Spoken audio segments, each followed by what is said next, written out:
Return to Moria can be rough at the beginning, especially if you only have a 2x5 for your storage space. The way that you actually increase your storage space to get it like this, a 5x5, is by once you reach the Elven Quarter, you can craft a workbench and then you'll be able to craft a bigger pack there. So to craft the workbench, what you're going to want to do is go to any of the trees, not the big gray ones, but any of the smaller ones. You can use your axe on them, and or even your pickaxe will work too. I have a steel one so it does more damage, but either way. And basically you're going to get these things called elven wood. And once you have 15 elven wood, you'll be able to craft the workbench. So we're just going to mine this real quick. So if you go to B, building and essentials and crafting, if you scroll all the way down to here, you'll see that the workbench takes 2 iron ingots and 15 elven wood. So once you have gathered your elven wood and your iron ingots, you're going to want to run this way. And well, really just wherever you want, you're going to want to build your workbench, but my base is in the forge, so we're going to run over there. And we're going to do the other important thing for making the bag on the way there. So to make the bag, you need 8 hide, not hide scraps. There's a difference. You want full on hide, and to do that, you're going to have to kill these things. They look like giant elk around the elven area. Something to note is that the bow makes it really easy, especially if you get a headshot. Piercing does extra damage to most things in this game. The bow is really helpful, especially for like the workmen. It does extra damage to them as well. But basically the bow is 8 elven wood and you can craft it at the workbench as well. So generally when I'm starting off, I'll get 23 elven wood total, but we don't have any arrows right now, so I'm going to show you how to kill these things without a bow. It is a little bit harder because they do run away, and like if I run up to this guy, he's going to gallop away, right?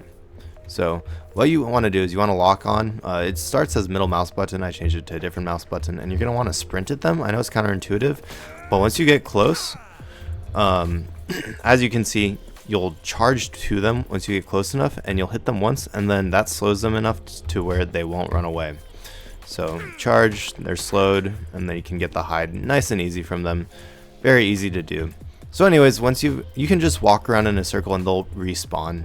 I think you get far enough away from the different spawn areas, so walk around in a circle to keep killing them over and over again.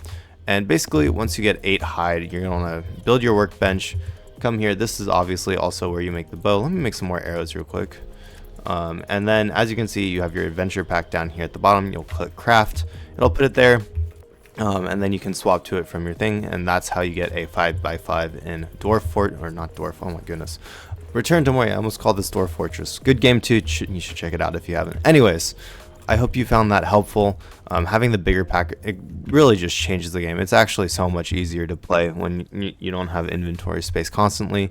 Whenever I start a new world now, because I play with different people and stuff, I almost always just try to get the bigger pack as soon as possible, because honestly the game's really rough without it. It's just extreme. I honestly think we could have started with like a 3x5 instead of a 2x5, but anyways, yeah. And again, with the bow, I'd highly suggest doing bows or getting a bow and like maybe 200 arrows before you unlock the forge, because when you unlock the forge, spoiler alert, a horde appears, and the horde can be really hard to take down, especially if you're solo. If you're solo, you definitely need the bow. If you're a duo, you can maybe do it, but the other thing I would suggest is, a lot of people get wiped, so I would suggest building a base somewhere in the Elven Quarter so you don't have to run all the way back from West Bank or whatever it's called. And also you can get up here, and then the orcs and goblins can't really come up. It'll be like 1 or 2 at a time, and it'll be a lot easier to kill all of them. Just be careful, they do pull out bows, so make sure they can't shoot you. You can like crouch down. Maybe you can actually, no, you can't hit while crouch, but anyways, that should be it. I hope y'all found this video helpful. I'll continue to make guides over at Return to Moria as long as the game stays popular and people enjoy it. And I have been streaming relatively frequently, mostly in the morning, probably around like 9 to 11 or so, and then in the evening as well. What was I gonna say? Oh yeah, I didn't stream this morning because my Wi-Fi went out, so I'm just recording this without Wi-Fi, unfortunately.